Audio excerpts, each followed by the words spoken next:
নাহিদ ইসলাম মন্ত্রীর পদমর্যাদায় উপদেষ্টা হিসেবে শপথ নিয়েছেন এই রাষ্ট্রপতি শাহাবুদ্দিনের অধীনেই। একবারও তো বলেনি আমরা শপথ নেব না। যদি শপথ নেওয়া যায় তাহলে ভাষণ কেন দিতে পারবে না রাষ্ট্রপতি?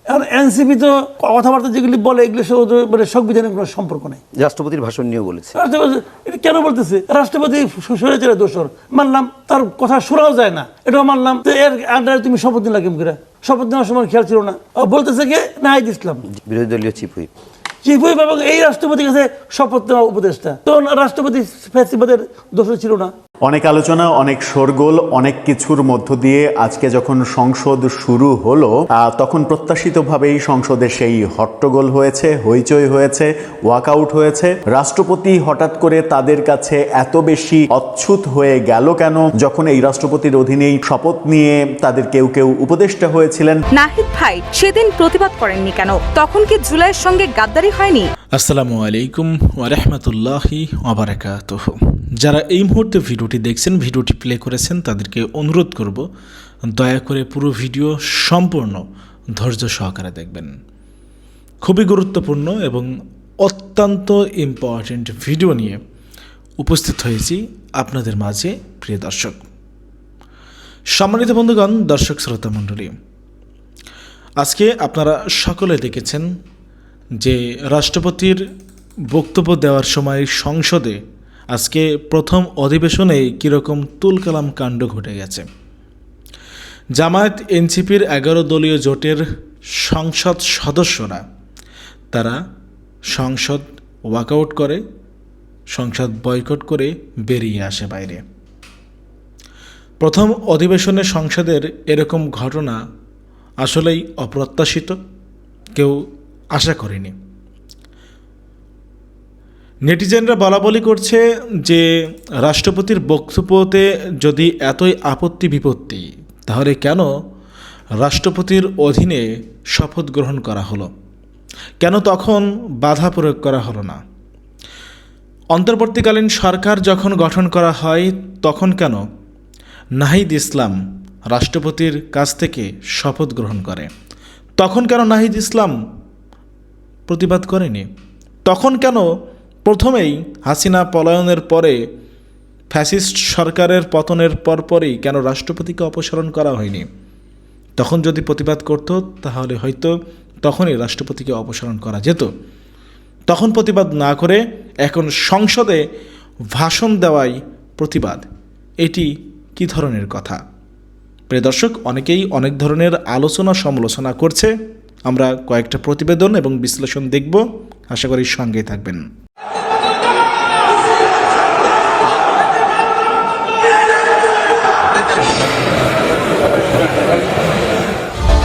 2024 সালে নতুন অন্তর্বর্তী সরকার গঠনের সময় যখন প্রধান উপদেষ্টা ডক্টর মোহাম্মদ ইউনূস ও তার সঙ্গে অন্যান্য উপদেষ্টাদের শপথ অনুষ্ঠান বঙ্গভবনে অনুষ্ঠিত হয়েছিল, তখন তো রাষ্ট্রপতি মোহাম্মদ শাহাবুদ্দিনই আপনাকে সহ সব উপদেষ্টাকে শপথ বাক্য পাঠ করিয়েছিলেন। নাহিদ ভাই সেদিন প্রতিবাদ করেননি কেন? তখন কি জুলাইয়ের সঙ্গে গাদ্দারি হয়নি? সংসদের ভেতরের উত্তেজনা ও রাষ্ট্রপতির ভাষণ চলাকালে বিরোধী দলের ওয়াকআউটের পর ঠিক এভাবেই নবনির্বাচিত সংসদ সদস্য নাহিদ ইসলামের ভূমিকা নিয়ে প্রশ্ন তুলেছেন সাবেক ছাত্রদল নেতা শেখ তানভীর বারী হামিম। 12 মার্চ বিকেলে নিজ ভেরিফাইড ফেসবুক আইডিতে দেওয়া এক পোস্টে জুলাই আন্দোলন ও অন্তর্বর্তী সরকার গঠনের প্রসঙ্গ টেনে এই মন্তব্য করেন তিনি। ফেসবুক পোস্টে হামিম আরো দাবি করেন, জুলাইয়ের রক্তস্নাত বাংলাদেশের কাঙ্ক্ষিত জাতীয় সংসদের প্রথম অধিবেশনে ওয়াকআউট করে বরং আপনারাই জুলাই আন্দোলনের সঙ্গে গাদ্দারি করেছেন। তার এই মন্তব্য সামাজিক যোগাযোগ মাধ্যমে নতুন করে আলোচনা জন্ম দিয়েছে। এর আগে একই দিন বিকেলে জাতীয় সংসদের অধিবেশন শুরু হওয়ার পর রাষ্ট্রপতি তার নির্ধারিত ভাষণ দিতে ডায়াসের দিকে এগিয়ে গেলে বিরোধী দলের কয়েকজন সাংসদ হাতে প্ল্যাকার্ড নিয়ে প্রতিবাদ জানান। এতে অধিবেশন কক্ষে উত্তেজনাপূর্ণ পরিস্থিতি সৃষ্টি হয়। রাষ্ট্রপতি বক্তব্য দিতে দাঁড়ানোর পরও জামায়াত জোটের সাংসদরা হট্টগোল অব্যাহত রাখেন। এক পর্যায়ে রাষ্ট্রপতির ভাষণ শুরুর কিছুক্ষণ পরেই তারা প্রতিবাদ জানিয়ে সংসদ কক্ষ থেকে ওয়াকআউট করেন। এই ঘটনার পরপরই সামাজিক যোগাযোগ মাধ্যমে পোস্ট দিয়ে নিজের প্রতিক্রিয়া জানান হামিম। যা ঘিরে রাজনৈতিক অঙ্গনে নতুন করে বিতর্ক শুরু হয়েছে। নাহিদ ইসলাম মন্ত্রীর পদমর্যাদায় উপদেষ্টা হিসেবে শপথ নিয়েছেন এই রাষ্ট্রপতি শাহাবুদ্দিনের অধীনেই।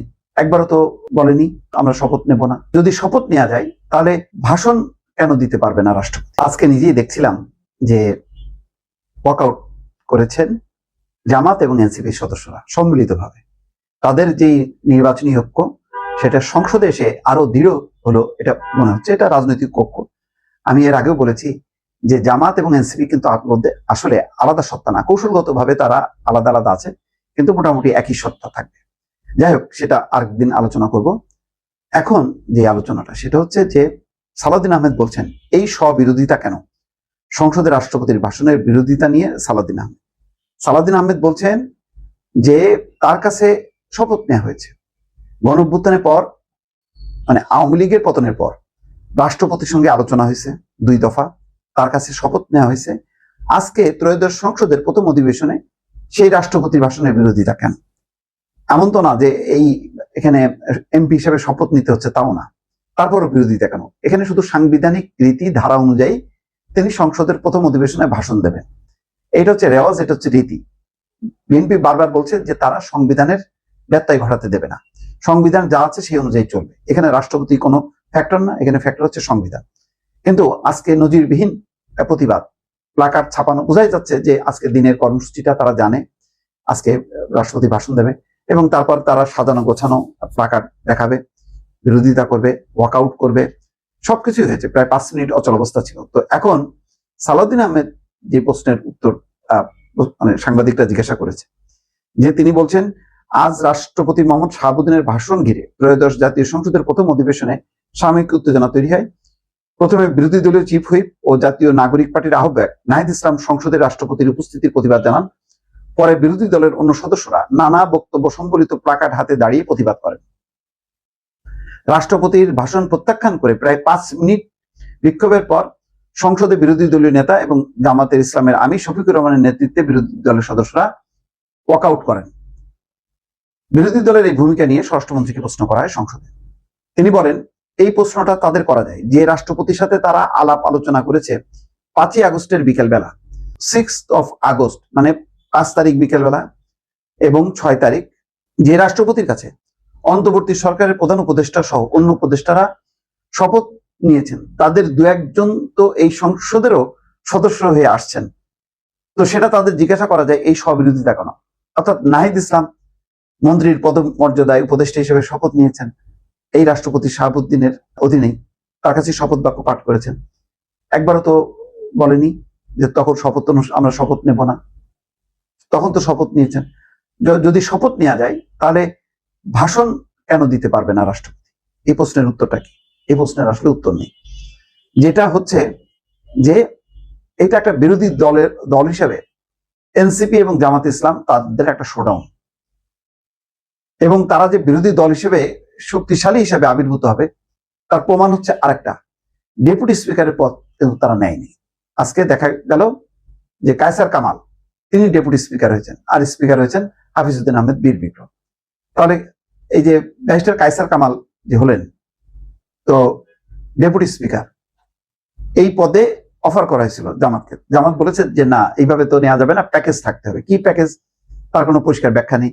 অর্থাৎ জুলাই সনদ অনুযায়ী সবগুলি মানতে হবে, শুধু ডেপুটি স্পিকার না, এরকম হয়তো তিনি বলতে চেয়েছেন। এখন প্রশ্ন হলো যে প্যাকেজ হোক বা না হোক, এর আগেও কিন্তু শেখ হাসিনার সময়ও বিভিন্ন সময় মানে যে প্রশ্নটা হয়েছে যে সংসদের একটা ভারসাম্য আনার জন্য সরকার এবং বিরোধী দল মিলে যাতে সংসদটা সঠিকভাবে পরিচালনা করা যায় এবং সবার অধিকার যাতে নিশ্চিত থাকে, সেই জন্য ডেপুটি স্পিকারের পদটা যাতে বিরোধী দলের থেকে নেওয়া হয়, সেই অনুযায়ী জুলাই সনদ অন্তর্ভুক্ত আছে, কিন্তু তারা সেটা কিন্তু নেয়নি। এই ক্ষেত্রেও কিন্তু জামাত সহযোগিতা করলো না, বরং বিরোধিতা করলো। তো আজকে রাষ্ট্রপতির ভাষণের যেই বিরোধিতা, সেই বিরোধিতার যৌক্তিক কোনো কারণ নেই। এখানে যুক্তি মানে আবেগ থাকতে পারে, চেতনা থাকতে পারে, কিন্তু কোনো যুক্তি নেই। যুক্তি হলে এটা নির্মমভাবে মানতে হবে, সে শেখ হাসিনা নিযুক্ত রাষ্ট্রপতি হোক আর যারই হোক না কেন। কারণ এই রাষ্ট্রপতি 3 দফা সরকারের শপথ নিয়েছে, হাসিনা সরকার শপথ নিয়েছে দ্বাদশ জাতীয় সংসদ নির্বাচনের পর, তখনও তিনি ভাষণ দিয়েছেন সংসদের প্রথম অধিবেশনে। ডক্টর মোহাম্মদ ইউনূসের সরকারের শপথ নিয়েছে এবং তারেক রহমান সরকারেরও শপথ নিয়েছে। তারেক রহমান সরকারের শপথ নিয়েছে রাষ্ট্রপতি মোহাম্মদ শাহাবুদ্দিন। তাহলে এই প্রধানমন্ত্রী যেখানে রাষ্ট্রপতি শপথ নিয়েছেন, তা সেই প্রধানমন্ত্রীকে সংসদ নেতা হিসেবে যদি মেনে নেওয়া হয়, তাহলে রাষ্ট্রপতি শাহাবুদ্দিন তিনি কেন ভাষণ দিতে পারবে না? এটা নিয়ে বিস্তারিত কিন্তু তর্ক বিতর্কের অবকাশ আছে দর্শক। এখন এনসিপি তো কথাবার্তা যেগুলি বলে এগুলো মানে সংবিধানের কোনো সম্পর্ক নেই। রাষ্ট্রপতির ভাষণ নিয়েও বলেছে। এটা কেন বলতেছে? রাষ্ট্রপতি স্বৈরাচারের দোষর মানলাম, তার কথা শোনাও যায় না, এটাও মানলাম। তো এর আন্ডারে তুমি শপথ নিলা কেমন করে? শপথ নেওয়ার সময় খেয়াল ছিল না। বলতেছে কে? নাহিদ ইসলাম, জি, বিরোধী দলীয় চিফ হুইপ। চিফ হুইপ এবং এই রাষ্ট্রপতির কাছে শপথ নেওয়া উপদেষ্টা। জি, তো রাষ্ট্রপতি ফ্যাসিবাদের দোষর ছিল না? ছিল, মানে যদি তারা মনে করে। হ্যাঁ, তো তুমি যার কথাই শুনতে চাও না, তার কথা শুনে সেটা আবার তুমি উচ্চারণ করছো, উনিও বলছে উনিও বলছে উনিও বলছে উনিও বলছে, শপথ নিয়ে নেমে নিছে। তো তখন তুমি রাষ্ট্রপতির কথা প্রতিধ্বনি করতে পারছো, তোমার কোনো আপত্তি নাই, সমস্যা হয় নাই। এখন তোমার এটা সমস্যা, ফ্যাসিবাদের দোষর। এই ফ্যাসিবাদের দোষরের আদেশের দ্বারা তো ইলেকশনটা হয়েছে।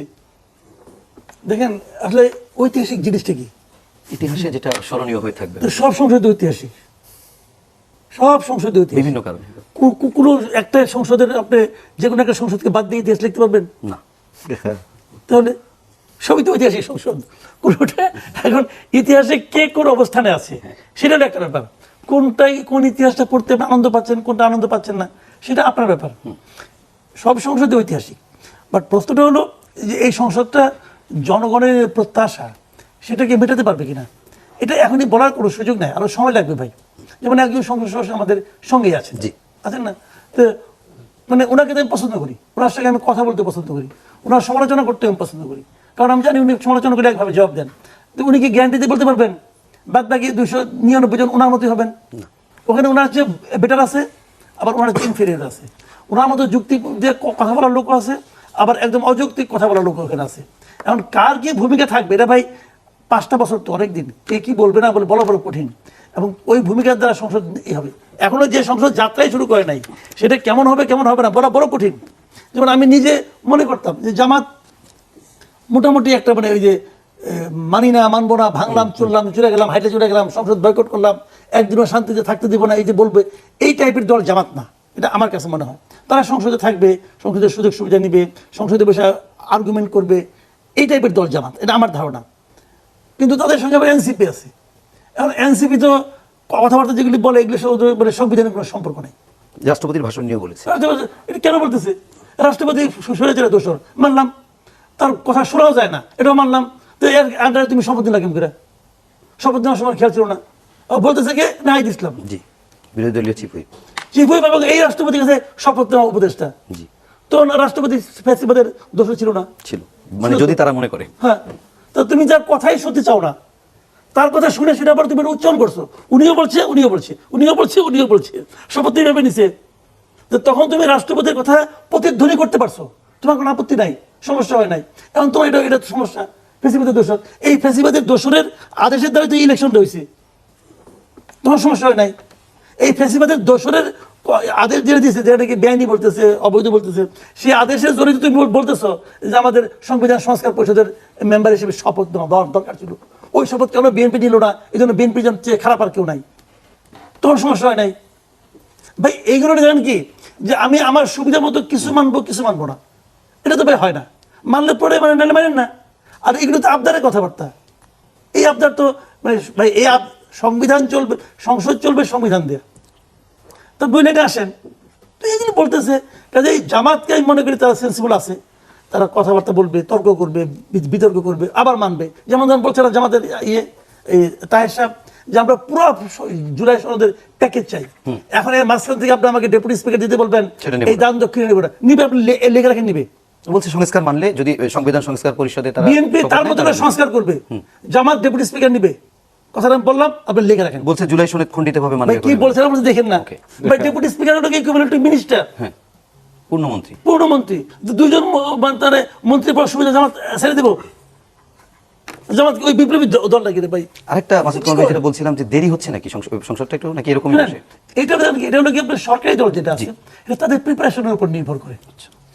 কারো প্রিপারেশন থাকে, ওখানে আমি পরের দিন বসলাম, আর কারোর মধ্যে হয়তো একটু থাকে, মানে আপনার কি বলে এটাকে, সংযম থাকে, ভাবে দুদিন পরে হলো আমাদের, দুদিন আগে হলো আমাদের, যাই আস্তে আস্তে গুছাই টুসাই নেই।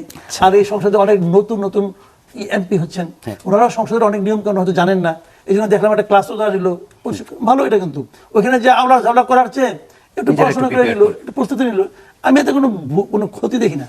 অনেক আলোচনা, অনেক শোরগোল, অনেক কিছুর মধ্য দিয়ে আজকে যখন সংসদ শুরু হলো তখন প্রত্যাশিতভাবেই সংসদে সেই হট্টগোল হয়েছে, হইচই হয়েছে, ওয়াকআউট হয়েছে। এবং মজার ব্যাপার হচ্ছে, যেটা একটা মানে ইউনিক ব্যাপার মনে হয়েছে, যে বিরোধী দল একেবারে পরিপূর্ণভাবে মানে ওই যুদ্ধে গেলে যেমন অস্ত্রশস্ত্র নিয়ে প্রস্তুত হয়ে যুদ্ধে যেতে হয়, সেরকমটাই তারা গিয়েছে মনে হয়েছে। তারা ছাপানো প্ল্যাকার্ড নিয়ে গিয়েছে সংসদে, এবং বিরোধী দলের সদস্যরা, বিশেষ করে এনসিপি, জামাত, তারা সবাই একই যে প্ল্যাকার্ড, 2-3টা ডিজাইনের প্ল্যাকার্ড তারা সাথে করে নিয়ে গেছে। সেই প্ল্যাকার্ডগুলো সংসদে উঁচু করে ধরেছে, মিছিল করেছে, চিল্লাপাল্লা করেছে, তারপরে ওয়াকআউট করেছে। সংসদের প্রথম থেকে শেষ পর্যন্ত আজকে যা কিছু হলো, সেটার মধ্যে প্রত্যাশিত কোণগুলো ছিল, অপ্রত্যাশিত কোণগুলো ছিল। বিরোধী দল রাষ্ট্রপতির ভাষণ শুনবে না, এই কারণেই রাষ্ট্রপতির ভাষণের কথা ঘোষণা হতে হতেই তারা এই হট্টগোল কেন শুরু করলো? রাষ্ট্রপতি হঠাৎ করে তাদের কাছে এত বেশি অচ্ছুত হয়ে গেল কেন, যখন এই রাষ্ট্রপতির অধীনেই শপথ নিয়ে তাদের কেউ কেউ উপদেষ্টা হয়েছিলেন? চলুন একটু বুঝে দেখি, এবং এর প্রতিক্রিয়া সামাজিক যোগাযোগ মাধ্যমে এবং গণমাধ্যমে কি কি আসছে, কে কি বলছে। বিশেষ করে আজকে রাষ্ট্রপতির বিরুদ্ধে যা কিছু করেছে বিরোধী দল, তার প্রতিক্রিয়া পজিটিভ হচ্ছে নাকি নেগেটিভ হচ্ছে, কে কোন ধরনের বক্তব্য দিচ্ছে বিরোধী দলের এই অবস্থানের পরিপ্রেক্ষিতে, সেগুলো আলোচনা করে বোঝার চেষ্টা করব যে তাদের আজকের এই অবস্থান ঠিক আছে নাকি স্ববিরোধিতা।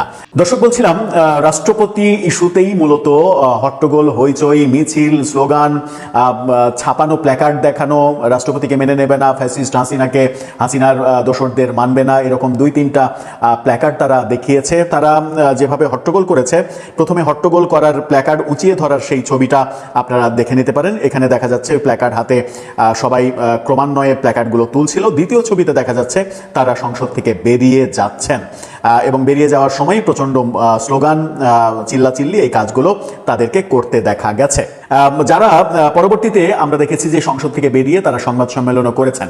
কিন্তু যে রাষ্ট্রপতি আজকে তাদের কাছে অচ্ছুত হয়েছে, সেই রাষ্ট্রপতির অধীনেই তো বিগত সরকার শপথ নিয়েছিল, এবং এই সরকারের মানে এই সংসদের একজন এমপিও রয়েছেন, যিনি রাষ্ট্রপতির কাছে শপথ নিয়ে এমপি হয়েছিলেন, এবং আরেকজন সংসদের বাইরে আজকে রাষ্ট্রপতিকে অপসারণ করতে হবে, অভিশংসন করতে হবে, তাকে গ্রেপ্তার করতে হবে, এই ব্যানারে এনসিপির কয়েকজন নিয়ে সংসদের বাইরে দাঁড়িয়ে মানববন্ধন করতে দেখা গেলাম।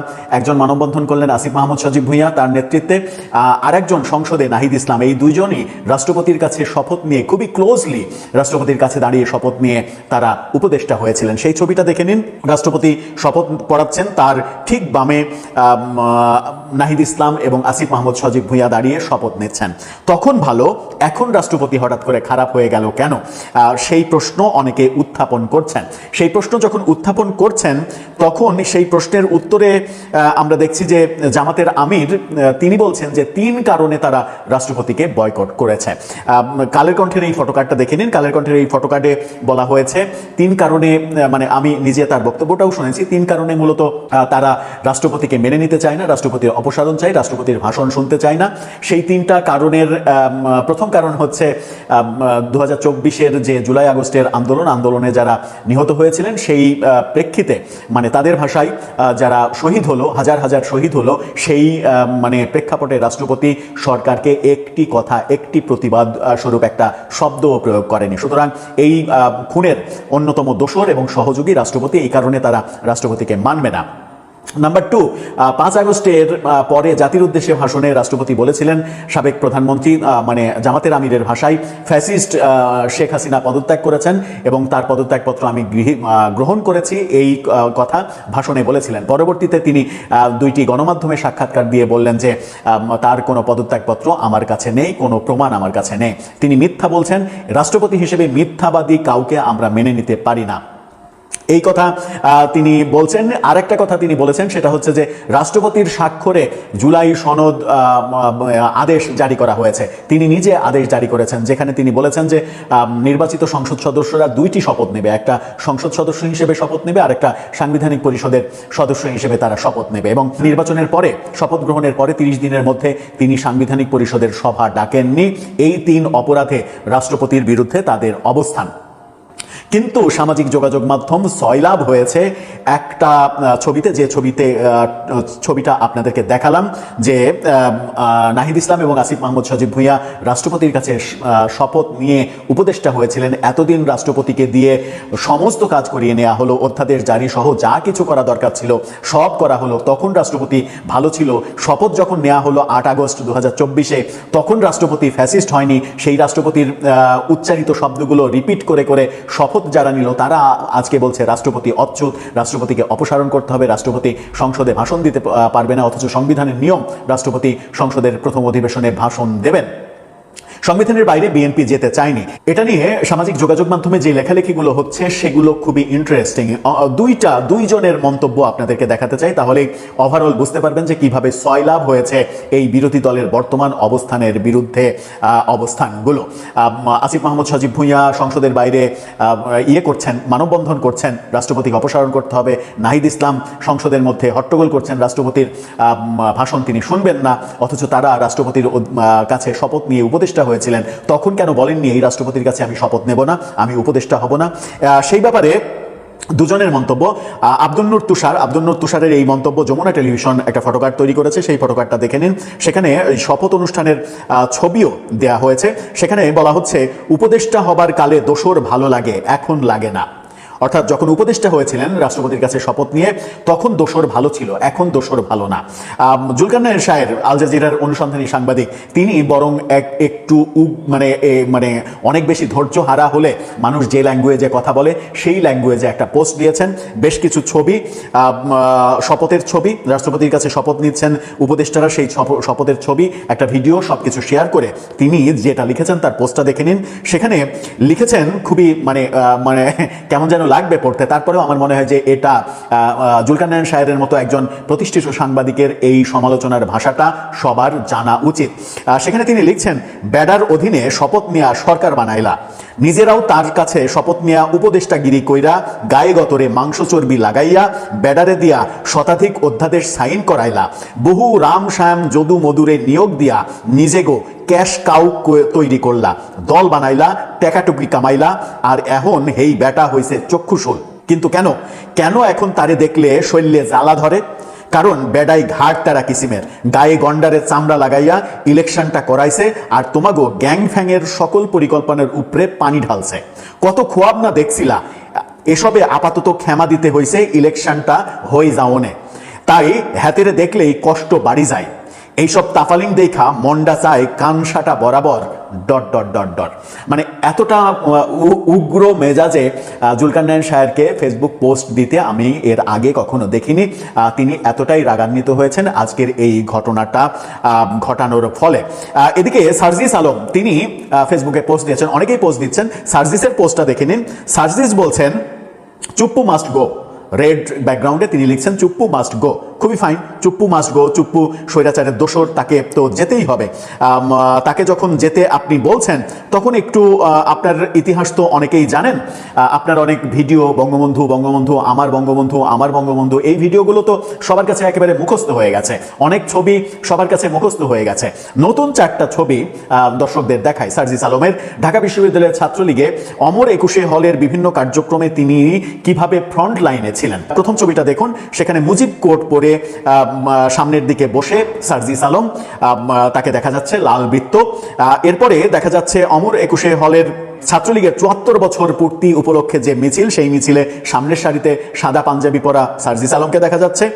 অমর 21 হল ছাত্রলীগের আন্তর্জাতিক মাতৃভাষা দিবসে শহীদ মিনারে যাওয়ার সময় মনে হচ্ছে যে তিনি এই অমর 21 হলের প্রধান নেতা, তিনি সামনের সারিতে কালো পাঞ্জাবি পরে।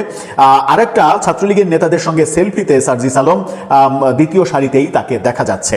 এই যে ব্যাপারগুলো, অর্থাৎ তিনি যে তিনি এখন যাদেরকে বলছেন যে তাদের ছায়া মারাবেন না, তাদেরই একজন কিভাবে ছিলেন এবং কতটা অ্যাক্টিভ ছিলেন, অথচ নানা সময়ে তার বক্তব্য আমরা শুনেছি তিনি নাকি হলের একটা সিট পাওয়ার জন্য ছাত্রলীগ করতে বাধ্য হয়েছিলেন।